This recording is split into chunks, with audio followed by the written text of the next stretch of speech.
Hey guys, what's going on? Space Cowboy here once again, and finally we have another Cowboys game to cover. I was trying to get this done yesterday when you see this video, but things came up, so you're going to get it on game day. Gonna go over a couple things before the game and all that other stuff. This is a huge game for Dallas because this is where contenders and pretenders separate themselves. And if you're the Dallas Cowboys, you need to start stacking wins. I understand that, we kind of look at this division, you're like, okay, maybe Dallas has it wrapped up, but we can't have that mentality. We have to go full pedal to the metal because we need to make sure that we take advantage of if another team slips up, we're not going to get screwed. So there is that. Now, we look at this Minnesota Vikings squad. They are currently 3-3, and you look at the teams they've played. So they played the Bengals. They lost in overtime. They played the Cardinals, who are currently undefeated, and lost because they missed a field goal. You have the situation where they beat the Seahawks at home. They lost to the Browns at home. They barely beat the Lions at home. They what is it?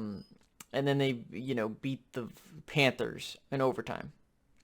So you look at this Vikings squad, and you kind of get the situation where it's like, okay, they tend to do pretty well, but can they do enough to win a game? And really, they almost lost that Panthers game. Okay, like, this is stuff that you kind of have to look at, and you're like, well, what does it mean for Minnesota going into this game? Like, are the Cowboys, where are they currently at, and what does that mean? So, Dallas currently has a question mark about Dak Prescott. Now, me personally, something could have changed by the time this video comes out. I believe Dak Prescott is playing tonight. He's on the team plane. He's going to go through walkthroughs. I know Cooper Rush is beginning a lot of the first team snaps, but we got to remember, and I've talked about this on Twitter, that, Mike McCarthy likes to do this type of stuff. He did it with Aaron Rodgers in 2014. It could be one of those gimmicks where they're just trying to surprise their opponent, try to get something on the bye week so that they can get some momentum. And this is a huge game, like I talked about, because it's a conference game. Can't afford to get behind. So, best case scenario if Dak plays, the Dallas Cowboys should take care of business. Does that mean Minnesota is a slouch, easy team to beat? No. Minnesota is one of those teams where they can be a thorn in your side, and if you don't put them away early, they can, make the game interesting. I expect this game to be pretty good.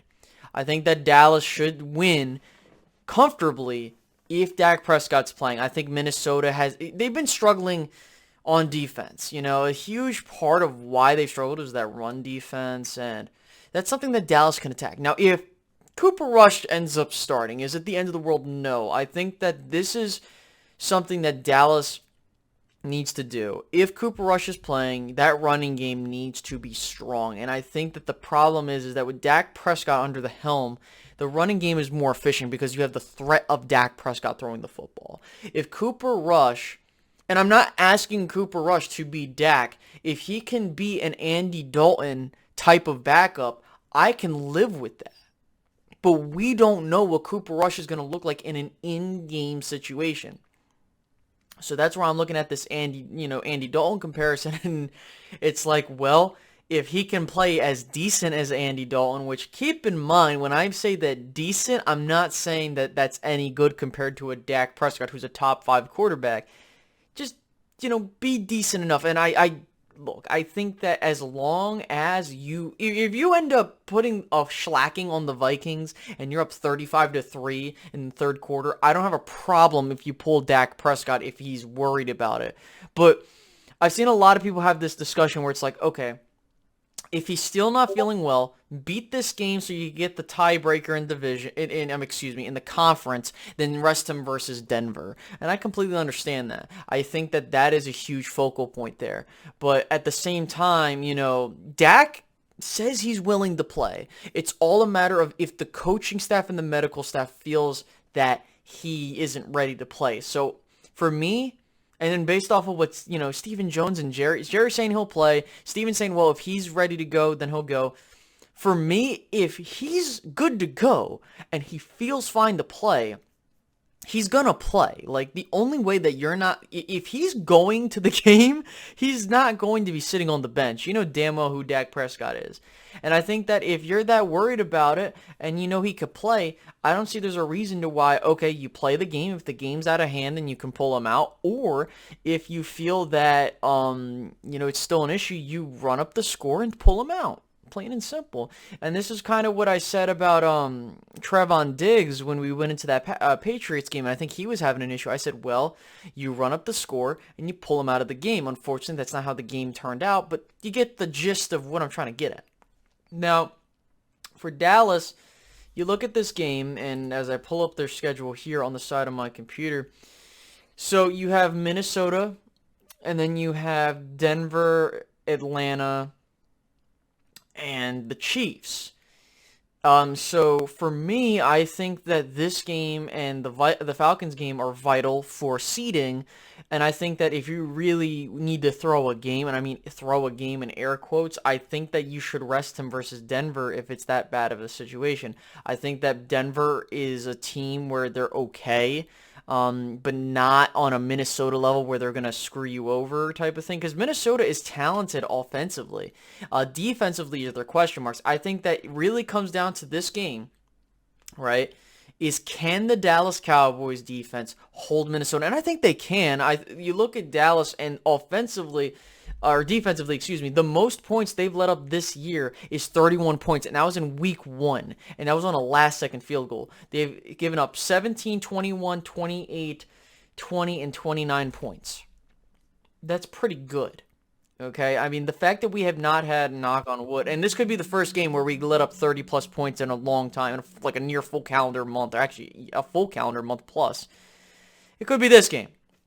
So what are my, final predictions for this game? I think that Dallas will be able to get a win on Sunday night with Dak Prescott. If he doesn't play in that circumstance, and we come to find out as this video is posted, I think Dallas still has an opportunity to win this game. It just comes down to what the game plan is with Cooper Rush. I think that, look, you just got to be ready, and I think that we'll be fine. And if Dallas wins this game with or without Dak, it's a huge game because you're going to be 6-1, and really, you could be looking at a point where Dallas could realistically clinch this division by Thanksgiving if we go through another week where all the division teams lose and Dallas wins another game. I mean, what is it? You have all of them are 2-5 at this point, or I think they're all 2-5 at this point. So a Dallas win going to 6-1, and then you have 3 teams at 2-6. That's a 4.5 game lead. So basically, if Dallas just wins the next 3 games, they wrapped up the division. It's just a matter of can they get a better seeding. And that's not a crazy thing to start talking about. But I think I'll raise that point, and I'll raise that point to when the game gets closer on Twitter. So I don't want to go on forever. I hope you guys enjoyed this little video, and I will catch you guys after the game if I have time. You'll see that Monday. Sorry guys. Have a great rest of your night. Bye-bye.